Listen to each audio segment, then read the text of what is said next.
నమస్కారం. వార్తలకు స్వాగతం. ముందుగా ముఖ్యాంశాలు. ఎంపీ అప్పర్ నాయుడు మీడియా సమావేశం, పలు అంశాలపై వివరణ.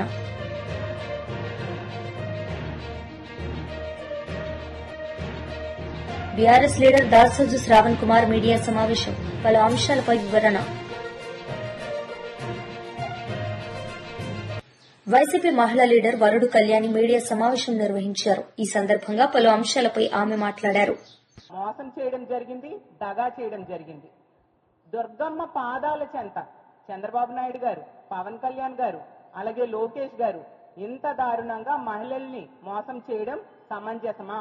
ఇది భావ్యమేనా అని నేను అడుగుతున్నాను. అదే దుర్గమ్మ పాదాల చెంత గతంలో మీరు హామీ ఇచ్చారా లేదా? ఈ రాష్ట్రంలో బస్సుల్లో ఎక్కడి నుంచి ఎక్కడికైనా ఉచితంగా మహిళలు ప్రయాణం చేయొచ్చు అని మీరు చెప్పారా లేదా? ఇంత పచ్చి అబద్ధాలు ఇప్పుడు మళ్ళీ చెప్పి మహిళల్ని మోసం చేస్తూ ఉండడం నిజంగా చాలా దారుణమైన విషయం. అలాగే తీసుకుంటే ఇప్పుడున్న మంత్రులు, ఎమ్మెల్యేలు, ఎంపీలు, అలాగే ఎమ్మెల్సీలు ఇలాంటి కిరీటాలన్నీ పెట్టుకున్న వాళ్ళు ఒక్కసారి మీ మేనిఫెస్టో చూడండి. మీరు గతంలో ఎన్నికల సమయంలో మీరందరూ మేనిఫెస్టోలో ప్రజలకు ఏం చూపించారు? ఈ రోజు మీరు చేసింది ఏంటి? ఎంత దారుణమా? అసలు ఏం చెప్పారు? ఎన్నికల టైంలో ఎక్కడి నుంచి ఎక్కడికైనా బస్సు ప్రయాణం ఉచితం అని చెప్పారు. ఇప్పుడు తీసుకుంటే 16 రకాల బస్సులుంటే కేవలం 5 రకాల బస్సుల్లోనే ఉచితం అంట. మిగతా 11 రకాల బస్సుల్లో ఉచితం లేదంట. అలాగే ఎంత ఘోరంగా అంటే అప్పుడేమో రాష్ట్రమంతా ఉచిత బస్సు ప్రయాణం అని చెప్పిన వాళ్ళు ఇప్పుడు తూచ్ అలాంటిది ఏం లేదు, కొన్ని బస్సులకే ఉచిత ప్రయాణం అని చెప్తూ ఉన్నారు. అలాగే వీళ్ళు ఒకసారి చెప్తారు 6,700 బస్సుల్లో ఉచిత ప్రయాణం అని చెప్తారు, ఇంకొకసారి చెప్తారు 8,300 బస్సుల్లో చెప్తూ ఉంటారు. అంటే వీళ్ళ మాటల్లోనే అర్థమవుతుంది కదా వీళ్ళు చేస్తున్న దగా మోసం ఏ విధంగా చేస్తూ ఉన్నారు అనేది. అలాగే తీసుకుంటే జిల్లాల పరిధిలో తిరిగే బస్సుల్లో 90% బస్సులు వీళ్ళు ఈ ఉచిత బస్సు ప్రయాణం ఇచ్చారు. అంటే ఎంత దారుణంగా మహిళల్ని మోసం చేశారో అర్థం చేసుకోవచ్చు. శ్రావణ శుక్రవారం పూట ఈ విధంగా మోసం దగా చేయడం ఎంతవరకు సమంజసమని చంద్రబాబు నాయుడు గారిని, పవన్ కళ్యాణ్ గారిని, లోకేష్ గారిని, కూటమి ప్రభుత్వంలో పెద్దలందరినీ నేను అడుగుతూ ఉన్నాను. ఈ సొంపుకి ఈ ఉచిత బస్సు ప్రయాణానికి శ్రీ శక్తి అని ఒక గొప్ప పేరు పెట్టారు. తీసుకుంటే మీరు అమలు చేస్తుంది మాత్రం శ్రీ శక్తి కాదు, శ్రీకి వంచన అని అర్థమైంది. అలాగే శ్రీ శక్తి కాదు, శ్రీకి వెన్నుపోటు అనే విషయం ఈ రాష్ట్ర ప్రజలకి నిన్న అర్థమైంది. అలాగే తీసుకుంటే ఉచిత బస్సు ప్రయాణం అనేది ఉచిత బోగస్ ప్రయాణంగా మీరు మార్చేయడం జరిగింది. అసలు మళ్ళీ చెప్తూ ఉన్నారు నిన్న సూపర్ 6 అంట, సూపర్ హిట్ అంట. కానీ అది సూపర్ హిట్లు కాదు, సూపర్ చీట్ అనేసి ఈ రాష్ట్ర ప్రజలందరూ కూడా తెలుసుకున్నారు. అసలు సూపర్ హిట్ కాదు మీ సూపర్ 6లు, సూపర్ డూపర్ ఫ్లాప్ అనేసి ఈ రాష్ట్ర ప్రజలందరూ కూడా తెలుసుకున్నారు. ఎందుకంటే 11 రకాల బస్సుల్లో ఉచిత ప్రయాణం ఎగనామం పెడితే అది సూపర్ హిట్ అని మేము అడుగుతూ ఉన్నాము. రాష్ట్రం అంతా ఫ్రీ బస్ అని చెప్పి మోసం చేస్తే అది సూపర్ హిట్ అని మేము అడుగుతూ ఉన్నాము. ఒక్క మహిళకు కూడా 3 సిలిండర్లు ఇవ్వకపోవడం సూపర్ హిట్ అని మేము అడుగుతూ ఉన్నాము. అలాగే 30 లక్షల మంది పిల్లలకు అమ్మఒడి, అదే తల్లికి వందనం ఎగనామం పెట్టడం సూపర్ హిట్ అని మేము అడుగుతూ ఉన్నాము. తల్లికి వందనం మొదటి ఏడాది వీళ్ళు ఎగ్గొట్టడం జరిగింది. అది యాక్చువల్ గా on going scheme. Jaganmohan Reddy గారు మొదటి ఏడాదిలోనే అమలు చేయడం జరిగింది.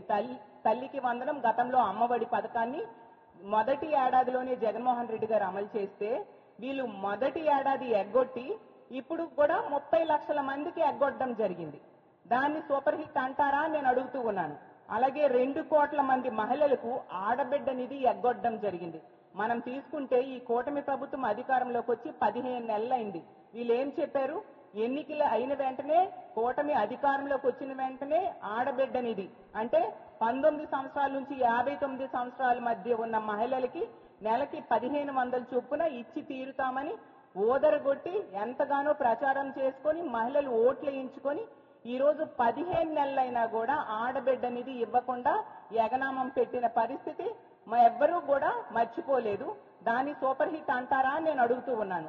ఆడబిడ్డ నిధికి కేటాయించాల్సింది 33,000 కోట్లు, కనీసం ఒక్క రూపాయి టీడీపీ మహిళా లీడర్ పీతాల సుజాత మీడియా సమావేశం నిర్వహించారు. ఈ సందర్భంగా పలు అంశాలపై ఆమె మాట్లాడారు. స్త్రీ శక్తి పథకం అండి. మరి ఇది చాలా చాలా చాలా చాలా చాలా మహిళలందరూ కూడా సంతోషంగా ఉన్నారు ఈ పథకం ద్వారా.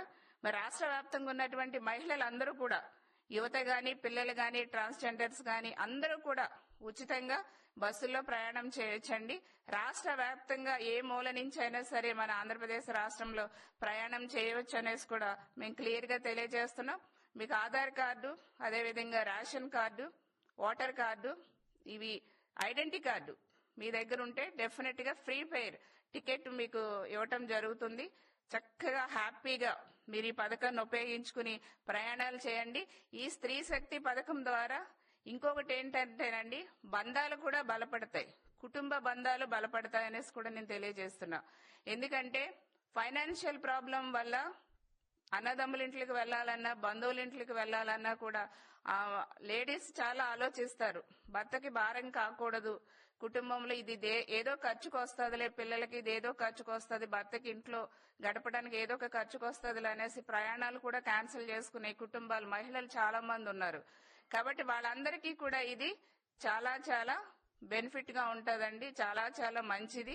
దీనివల్ల కూడా చక్కగా మీరు కుటుంబాలు దగ్గర అవుతాయి, బంధాలు కూడా దగ్గర అవుతాయి. బంధాలు మరింత మెరుగుపరుచుకునే అవకాశం కూటమి ప్రభుత్వం మా మహిళా సోదరీమణులకు ఇచ్చిందనేసి కూడా నేను తెలియజేస్తున్నా. మరి అంతేకాకుండా మొత్తం 100% ఉన్నటువంటి ఏపీ ఆర్టీసీ బస్సుల్లో 74% ఉన్నటువంటి 5 రకాల బస్సులండి.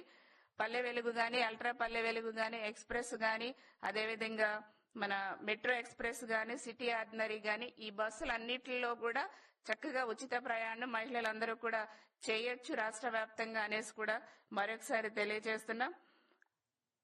బస్సులో ఎక్కినటువంటి మహిళలందరికీ కూడా 0 ఫేర్ టికెట్స్ ఇవ్వబడుతుంది.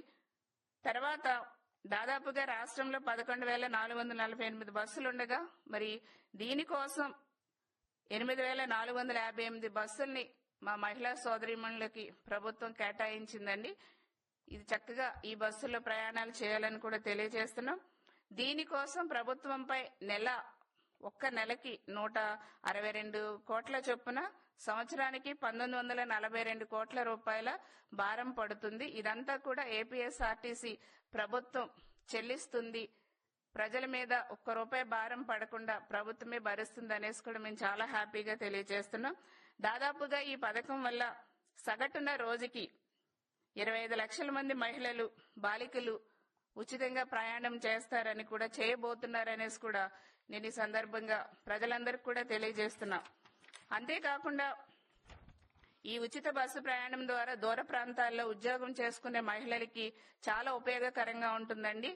అదేవిధంగా గ్రామీణ ప్రాంత మహిళలకు గాని, పట్టణాల్లో చదువుతున్నటువంటి స్టూడెంట్స్ గాని, ఇతర ఉద్యోగాలు చేసుకునే మహిళలకు గాని ఈ స్త్రీ శక్తి పథకం ఉచిత బస్సు ప్రయాణం చాలా చాలా ఉపయోగకరంగా ఉంటుంది. అంతేకాకుండా రోజు పనిచేసే మహిళలకు కానివ్వండి, స్టూడెంట్స్ కి, మరి చితక పనులు చేసుకునే ఉద్యోగస్తులకి ఈ ఉచిత బస్సు పథకం అనేది కూడా చాలా చాలా ఉపయోగంగా ఉంటుంది. దీని ద్వారా ప్రయాణ ఖర్చుల భారం కూడా మా మహిళలకి తగ్గేలా ప్రభుత్వం చేసింది అనేసి కూడా ఈ సందర్భంగా తెలియజేస్తున్నా. అంతేకాకుండా ఈ స్త్రీ శక్తి పథకం ద్వారా ప్రతి కుటుంబంలో ప్రయాణ ఛార్జీల రూపంలో దాదాపుగా నెలకి 1000 నుంచి 1500 రూపాయల వరకు ప్రతి ఒక్క మహిళకి, కుటుంబానికి ఆదాయం అంటే మిగులుతుందన్నమాట. BRS leader Dasoju Shravan Kumar media సమావేశం నిర్వహించారు. ఈ సందర్భంగా పలు అంశాలపై ఆయన మాట్లాడారు. నిర్మాణ రంగం బాగుంటే హైదరాబాద్ బాగుంటుంది, హైదరాబాద్ బాగుంటే హైదరాబాద్ లో ఉన్నటువంటి ఒక లక్షలాది మందికి ఉద్యోగాలు వస్తాయి, లక్షలాది మందికి ఉపాధి అవకాశాలు వస్తుంది. It is a revenue engine. Hyderabad is a revenue engine for Telangana. ఆ రెవెన్యూ ఇంజన్ కు ప్రధానమైనటువంటి ఒక కాంట్రిబ్యూటర్ రియల్ ఎస్టేట్ రంగం, నిర్మాణ రంగం. దాన్ని చెల్లా చెదురు చేసినట్టుగా నిన్న మాట్లాడింది తప్ప ఏమాత్రం కూడా ఆశ్వాసన కల్పించలేదు. కాబట్టి it's a very very important speech. ఏం మాట్లాడుతున్నాడు, ఏం ఆశ్వాసన ఇస్తా ఉన్నాడు, ఏమి నమ్మకం కలగజేస్తుండ అనేటువంటి ఒక అంశం మీరైనా తెలుసుకోవడం కోసమైనా సరే నేను విజ్ఞప్తి చేస్తున్నా. ఇది గూగుల్లో కొడితే ఆయన స్పీచ్ ఆడియో వినొచ్చు, వీడియో వినొచ్చు, టెక్స్ట్ కూడా బహుశా అందుబాటులో ఉంటుంది, పేపర్లలో వచ్చి ఉంటుంది. దయచేసి చదవండి. ఇది సొల్లు పురాణం. ఒక విజ్డమ్ ఉన్నటువంటి వాడు ఎవడు కూడా ముఖ్యమంత్రి కుర్చీలో కూర్చున్నటువంటి వాళ్ళు, బాగా బాధల్లో ఉన్నటువంటి వాళ్ళు, కుదేలైపోతున్నటువంటి ఒక నిర్మాణ రంగానికి సంబంధించిన వాళ్ళతో మాట్లాడినప్పుడు కాన్ఫిడెన్స్ కలిగించాలా, కొత్త ప్రాజెక్టులు ఏమొస్తున్నాయో చెప్పాలా, కొత్త ఉపాధి రంగంలో వస్తున్నటువంటి ఒక వెసులుబాట్లు కానీ ఆపర్చునిటీస్ కానీ ఏంటి అని చెప్పాలా, ఏ దేశాలు ఏ పెట్టుబడిదారులు ఎక్కడెక్కడి నుంచి వచ్చి ఇక్కడ పెట్టుబడులు పెట్టబోతా ఉన్నారు, వాట్ ఈస్ ద విజన్ అని చెప్పని దాన్ని ఆవిష్కరిస్తే కొంత కాన్ఫిడెన్స్ వచ్చి పెట్టుబడులు పెట్టే అవకాశం ఉంటుంది. అదేమీ లేకుండా కేవలం కేసీఆర్ గారి పైన కేటీఆర్ గారి పైన దుమ్మెత్తిపోయాలా, పరోక్షంగా ప్రత్యక్షంగా చంద్రబాబు నాయుడు గారికి భజన కొట్టాలా, గురుదక్షిణ చెల్లించుకోవాలన్నట్టుగా మాత్రమే నిన్న వ్యవహరించినటువంటి ఒక తీరును తీవ్రంగా ఖండిస్తా ఉన్నాం. మొత్తం ప్రసంగం అంతా కనుక మీరు చూసినట్టయితే ఇది ప్రసంగ పాఠం, దాదాపు నేను ప్రింట్ తీసుకుంటూ 20 పేజీలు ఉన్నది. ఈ 10-20 పేజీల ప్రసంగ పాఠాన్ని మీరు కేర్ఫుల్ గా కనుక చదివినట్టయితే రేవంత్ రెడ్డికి విషయం ఎక్కువ విషయం తక్కువ అని చెప్పని స్పష్టంగా దీంట్లో కనబడుతుంది. విషయం ఎక్కువ విషయం తక్కువ, విషయం ఎక్కువ విషయం తక్కువ ఆయనకు, ఇది స్పష్టంగా ఈ ప్రసంగంలో కనబడ్డది అని చెప్పని నేను మనవి చేస్తా ఉన్నాను. విఘ్నులైనటువంటి ఒక మీడియా పెద్దలు కావచ్చు, లేకపోతే పారిశ్రామిక రంగంలో ఉన్నటువంటి ఒక ఆ మీటింగ్ లో లేని పెద్దలు కావచ్చు, తెలంగాణ సమాజం కావచ్చు, దయచేసి ఈ విషయం ఎక్కువ ఉన్నటువంటి పెద్ద మనిషి, విషయం లేని పెద్ద మనిషి చేస్తున్నటువంటి ఒక మోసం, the way he's destroying the economy of Telangana, ఇది దయచేసి తెలుసుకోవాలని చెప్పని ఈ సందర్భంగా నేను తెలియజేస్తా ఉన్నాను. గుండె మీద చేయబెట్టుకుని రేవంత్ రెడ్డి గారు చెప్పాలా, ఎవడు బాధ్యుడు? ఒకప్పుడు కేటీఆర్ గారు మున్సిపల్ శాఖ మంత్రిగా ఉన్నప్పుడు, కేసీఆర్ గారు ముఖ్యమంత్రిగా ఉన్నప్పుడు 10 ఏళ్ల కాలంలో నిర్మాణ రంగం భారతదేశంలోనే మిగతా మెట్రో నగరాల కంటే కూడా ఎందుకు అత్యంత అద్భుతంగా అభివృద్ధి చెందింది? రేవంత్ రెడ్డి వచ్చిన తర్వాత ఎందుకు ఈరోజు నిర్మాణ రంగం అంతా కూడా కుదేలైంది అని చెప్పని ఒక నిష్కర్షగా ఏ రకమైనటువంటి ఒక భేషజాలు లేకుండా ఈ ప్రశ్న గనక మనం వేసుకున్న సమాధానం కనబడుతుంది. వీటికి కారకుడు కేవలం రేవంత్ రెడ్డి. రేవంత్ రెడ్డి యొక్క సొమ్ము పురాణం, రేవంత్ రెడ్డికి ఉన్నటువంటి ఒక నెగటివిటీ, పాముకు కోరల్ల విషయం ఉంటే ఈయనకు నరనరాన విషయం, ఆ విషయమంతా తెలంగాణ సమాజం మీద చిమ్మినాడు. కేసీఆర్ అండ్ కేటీఆర్ గారి పైన చిమ్మేటువంటి ఒక ప్రయత్నం చేసినాడు. తదనంతరం జరిగినటువంటి ఒక పర్యవసానం పారిశ్రామిక రంగం, నిర్మాణ రంగం అయినటువంటిది మొత్తం కూడా కుదేలైనటువంటి ఒక పరిస్థితి. బ్రాండ్ హైదరాబాద్ అటు ఐటీ రంగంలో, ఫార్మా రంగంలో, రియల్ ఎస్టేట్ రంగంలో న్యూయార్క్, డల్లాస్ కు ధీటుగా హైదరాబాద్ రంగాన్ని తీర్చిదిద్ది ఒక గ్లోబల్ డెస్టినేషన్ ఫర్ ఇన్వెస్ట్మెంట్స్ అని చెప్పని కేటీఆర్ గారి నేతృత్వంలో హైదరాబాద్ అభివృద్ధి చెందితే ఎందుకు ఇవాళ డిఫ్లేషన్ దిశగా ఇవాళ తెలంగాణ ఆర్థిక వ్యవస్థ దిగజారుతున్నదో రేవంత్ రెడ్డి సమాధానం చెప్పవలసిన అవసరం ఉంది. అది చెప్పాలా నిన్న మీటింగ్ లో ఏమాత్రం కూడా. ఎందుకు ఇవాళ ఆర్థికంగా రెవెన్యూ రిసిప్ట్స్ ఎందుకు తగ్గిపోతా ఉన్నాయి? 2 ఏళ్ల కాలంలోనే 2,20,000 కోట్ల రూపాయల అప్పులు ఎందుకు తెచ్చుకున్నాడు? తెచ్చిన ఈ అప్పుల వల్ల ఎవరికి ఏ రకమైన లాభం చేసిండు, ఏ ఇన్ఫ్రాస్ట్రక్చర్ బిల్డ్ చేసిండు అంటే సమాధానం లేదు. కేవలం బట్టగాల్చి మీద వేసి ఇవాళ ఢిల్లీకి సంచులు మోయటంలో ఉన్నటువంటి ఒక బిజీ, ఇవాళ కుదేలవుతున్నటువంటి ఒక నిర్మాణ రంగాన్ని కానీ పారిశ్రామిక రంగాన్ని కానీ దిగజారుతున్నటువంటి ఒక ఆర్థిక వ్యవస్థను బతికించేటువంటి ఒక ప్రయత్నం రేవంత్ రెడ్డి గారు చేయలేదు. నేను 2-3 మీకు చూపెట్టదలుచుకున్నా. ఇవాళ జిహెచ్ఎంసీలో తగ్గిన భవన నిర్మాణ అనుమతులు,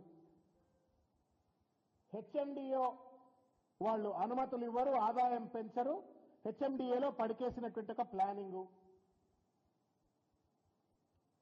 builders in limbo as jurisdiction tangle stalls layout approvals post HMDA expansion. A paper చూసినా మీరు కనుక ఒక శోధన చేసినట్టయితే ఎంపీ అప్పర్ నాయుడు మీడియా సమావేశం నిర్వహించారు. ఈ సందర్భంగా పలు అంశాలపై ఆయన మాట్లాడారు. అందుబాటులో ఉండి ప్రతి ఒక్కరికి కూడా సంక్షేమ పథకాలు ఇస్తూ డెవలప్మెంట్ యాక్టివిటీస్ లో ముందుంటూ గౌరవ ముఖ్యమంత్రి చంద్రబాబు నాయుడు గారి నాయకత్వంలో ఎన్డీఏ కూటమి ముందుకు వచ్చిందనే విషయాన్ని మీ ద్వారా మేము తెలియజేసుకుంటున్నాం. ఎందుకంటే గతంలో మేనిఫెస్టోలో మనం ఏదైతే ఇచ్చామో దాన్ని కట్టుబడి ఈ రోజు గౌరవ ముఖ్యమంత్రి గారు అమలు చేశారు. నిన్ననే ప్రతి గ్రామంలో కూడా పండగ వాతావరణం, మహిళా సోదరీమణులు ప్రతి ఒక్కరు కూడా చాలా గర్వపడి ఎస్ మాకు బాబు గారు ఎన్డీఏ కూటమి మాట ఇచ్చింది, దాని ప్రకారంగా అమలు చేశారని ఒక్కొక్క మహిళా సోదరిమణి కూడా చాలా ఆనందం వ్యక్తం చేస్తూ చాలా మంది సెల్ఫీలు తీసుకుంటూ వారు ప్రయాణం చేస్తూ చాలా ఆనందం గడిపిన సందర్భాలు ఉన్నాయి. అదే సందర్భంలో ఈ రోజు మనకు ఆర్థిక ఇబ్బందులు ఉన్నప్పటికీ కూడా గత జగన్మోహన్ రెడ్డి పరిపాలనలో రాష్ట్రం అంతా కూడా అట్టడుగున్నా సరే ఆర్థిక ఇబ్బందులు కలిగించినప్పటికి కూడా విధ్వంసం గురైనప్పటికి కూడా ముఖ్యమంత్రి గారు వారి అనుభవంతో వారి విజనరీతో వారి మంచి ఆలోచనతో ఈరోజు కేంద్ర ప్రభుత్వం ప్రధానమంత్రి గారి సహాయ సహకారాలు తీసుకుంటూ ఈ రాష్ట్రాన్ని అద్భుతంగా పరిపాలిస్తున్న విషయాన్ని కూడా గమనించుకోవాలి. మిత్రులారా, మొన్ననే మనం చూసాం ఎన్నికలు, కడప ఎన్నికలు, కడపలో పులివెందుల ఎన్నికలు. ఎప్పుడు కూడా మా అడ్డ పులివెందుల మాది గాని మా తాత గాని మా నాన్న గాని మా జాగిరి అనుకున్న పులివెందుల ప్రజానీకం అదే అభివృద్ధిని చూసి అదే ముఖ్యమంత్రి చంద్రబాబు నాయుడు చేస్తున్న కృషిని చూసి వారందరూ కూడా ముందుకు వచ్చి అభ్యర్థి వైసీపీ అభ్యర్థులకి డిపాజిట్లు రాకుండా అద్భుతమైన గౌరవం ఇచ్చారు.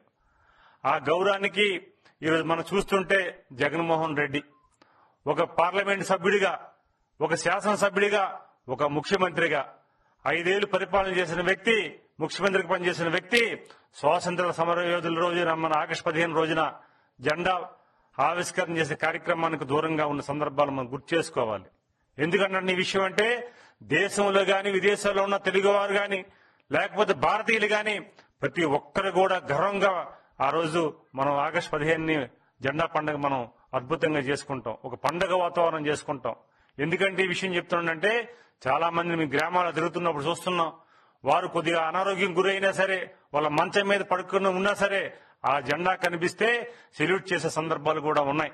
అలాంటి దేశం పట్ల దేశభక్తిగా ఉన్న భారతీయుల్ని ఈ రోజు జగన్మోహన్ రెడ్డి నిన్న జెండా ఆవిష్కరణకు గాని జెండా పండుగ గాని ఆగస్టు 15 కార్యక్రమాలకు దూరంగా ఉండి భారతీయులు అవమానం చేసే విధంగా ఆయన వ్యవహరించారన్నది ఈ సందర్భంగా తెలియజేసుకుంటున్నాం.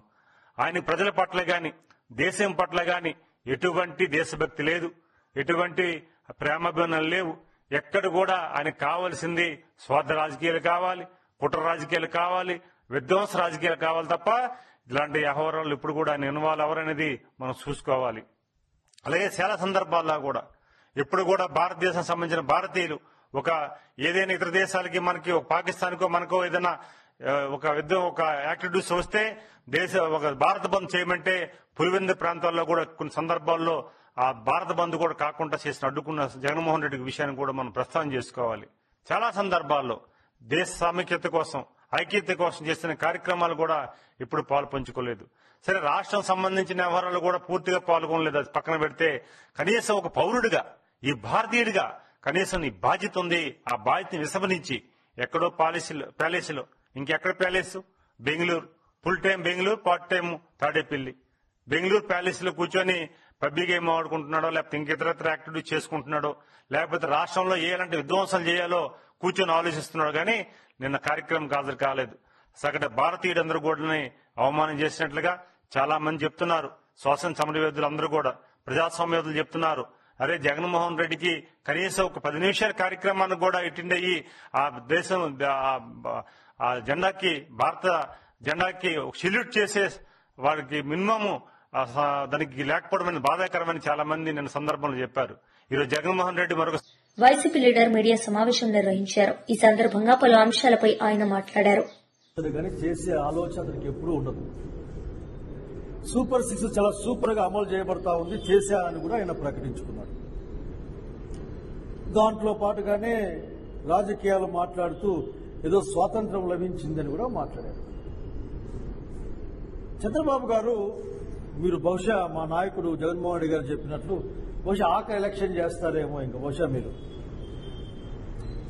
నాకెందుకో ఇప్పటికి అనుమానమే, అసలు మీరు అడ్మినిస్ట్రేషన్ మానేసి వేరే వాళ్ళకి ఇచ్చేసినారు, మీరు ఊరికే పైపైన కనిపించిపోతా ఉంటారు, అట్లా వచ్చేదో రకరకాల మాటలు మాట్లాడిపోతా ఉంటారు, ఏదో అప్పటికో నిద్ర మేల్కొని వచ్చేసి నిద్రలో ఏదో వచ్చిన విషయాలని మాట్లాడతారని నేను అనుకుంటూ ఉంటాను.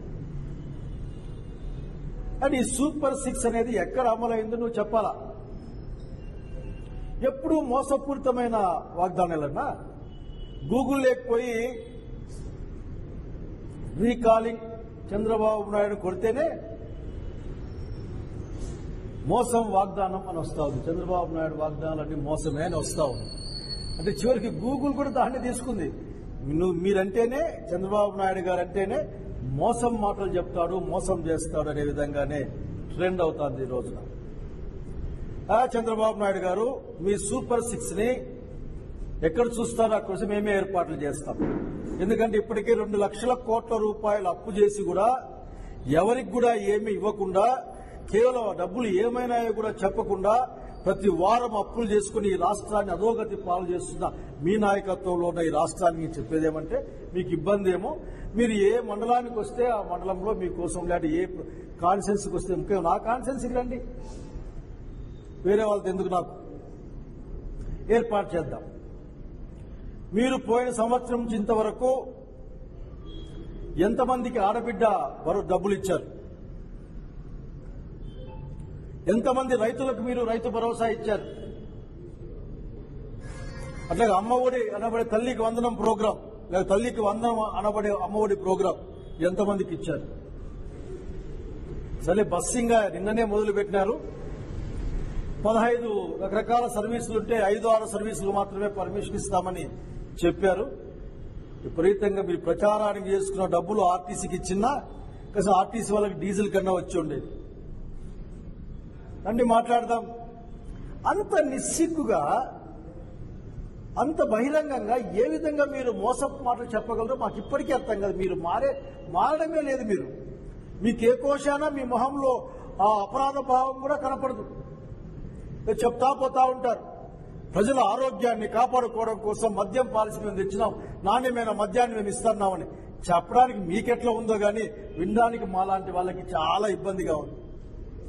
స్వాతంత్ర దినోత్సవ వేడుకల్లో మీరు మద్యం గురించి మాట్లాడతారు, నాణ్యమైన మద్యాన్ని ఇస్తామని మాట్లాడతారు.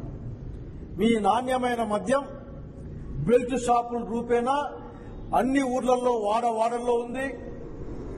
మీ వాళ్ళ ప్రమేయంతో 20 రూపాయలు, 30 రూపాయలు, 40 రూపాయలు ఎక్స్ట్రా డబ్బులతో అమ్మబడతా ఉంది. ఈ రాష్ట్రం మొత్తం 99% షాపులు మీ వాళ్ళకంటే మీ కూటమికి సంబంధించిన వాళ్ళకే వచ్చి ఉన్నాయి, రాకపోతే లాక్కొని ఉన్నారని కూడా చెప్పబడతా ఉన్నాయి. చూసుకోండి వచ్చి ఒక్కసారి. మా ఊర్లో అయితే మా జిల్లాలో రోడ్డు మీద పడే కొట్టుకుంటా ఉంటారు మా సారాయంగన్ల కోసం. మీ నాణ్యమైన మద్యం కథ ఇది. పైగా 1,20,30,00,000 మందికి ఉచిత ఇసుక ఇచ్చామని దేశమంతా చెప్పుకుంటా ఉన్నారు.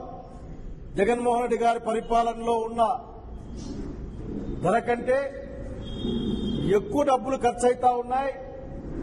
మాఫియాలు పనిచేస్తా ఉన్నాయి. రీచ్ల దగ్గర ట్రాన్స్పోర్ట్ పేరు మీద, నింపే పేరు మీద, ఆఖరికి ఈ పేరు మీద డబ్బులు మొత్తం అంతా ఖర్చు అయిపోతా ఉన్నాయి. ఎక్కడికి ఎవరో చెప్పాయట, ఇదంతా ఫ్రీనే కానీ ముట్టుకుంటే మాత్రం డబ్బులు పెట్టాలని చెప్పాయట. ఇప్పుడు కొన్ని సంక్షిప్తాలు. సుపరిపాలనతో మళ్లీ మంచి రోజులు వస్తున్నాయి. నారాయణ ఎన్నికల్లో ఇచ్చిన హామీ మేరకు స్త్రీ శక్తి పథకం అమలు, సూపర్ 6 హామీలు ఒక్కొక్కటిగా నెరవేరుస్తున్నాం. గత ప్రభుత్వం వల్ల రాష్ట్రం అప్పుల్లో కూరుకుపోయింది. ఆర్థిక ఇబ్బందులున్న పథకాలు అమలు చేస్తున్నాం. నారాయణ. నాగాలాండ్ గవర్నర్ గణేశన్ కన్నుమూత, చెన్నైలోని అపోలో ఆసుపత్రిలో చికిత్స పొందుతూ మృతి. శ్రీశైలం జలాశయానికి కొనసాగుతున్న వరద జలాశయం 3 గేట్లు ఎత్తి దిగువకు నీటి విడుదల. Inflow 1,61,382, outflow 1,46,474 క్యూసెక్కులు. పూర్తిస్థాయి నీటి మట్టం 885 అడుగులు. ప్రస్తుత నీటి మట్టం 882.10 అడుగులు. అద్భుతాలన్నీ మహిళలతోనే సాధ్యమవుతాయి. లోకేష్. స్త్రీ శక్తి పథకం మహిళలకు మరింత శక్తిని ఇస్తుంది. 5,000 కోట్ల విలువైన కంపెనీని నా తల్లి నడుపుతున్నారు. శాసనసభ సాక్షిగా నా తల్లిని అవమానించారు. లోకేష్. కొందరు మహిళలను కించపరిచేలా మాట్లాడుతున్నారు. మహిళలను అవమానించేలా మాట్లాడితే ఊరుకునేదే లేదు. మహిళలను అసభ్యంగా చూపించి సినిమాలు, సిరీస్లు రాకుండా ప్రత్యేక చట్టం తేవాలి. మద్యం నిషేధిస్తామని ఓ రాక్షసుడు మాట్లాడారు. విషం లాంటి మద్యం అమ్మి మహిళల తాలిబొట్లు తెంచారు. చెల్లితో రాఖీ కట్టించుకోలేని వాళ్లు మహిళల గురించి మాట్లాడుతున్నారు. మంత్రి లోకేష్. మహిళలను కించపరిస్తే టోల్ తీస్తానని చెప్పండి. లోకేష్. జమ్మూ కాశ్మీర్ సీఎం ఒమర్ అబ్దుల్లాకు మోదీ ఫోన్. ఆకస్మిక వరదల గురించి ఆరా తీసిన ప్రధాని మోదీ. రాష్ట్ర ప్రభుత్వానికి సాయం అందిస్తామని హామీ. ఏపీలో పలు జిల్లాలకు వర్ష సూచన. రానున్న 3 గంటల్లో చిత్తూరు, తిరుపతి, అన్నమయ్య, కడప, శ్రీ సత్యసాయి జిల్లాలో వర్షాలు కురిసే అవకాశం. అనంతపురం, నంద్యాల జిల్లాలకు వర్ష సూచన. గంటకు 30 నుండి 40 కిలోమీటర్ల వేగంతో ఈదురుగాలులు. వార్తలు ముగించే ముందు ముఖ్యాంశాలు మరోసారి. ఎంపీ అప్పర్ నాయుడు మీడియా సమావేశం, పలు అంశాలపై వివరణ.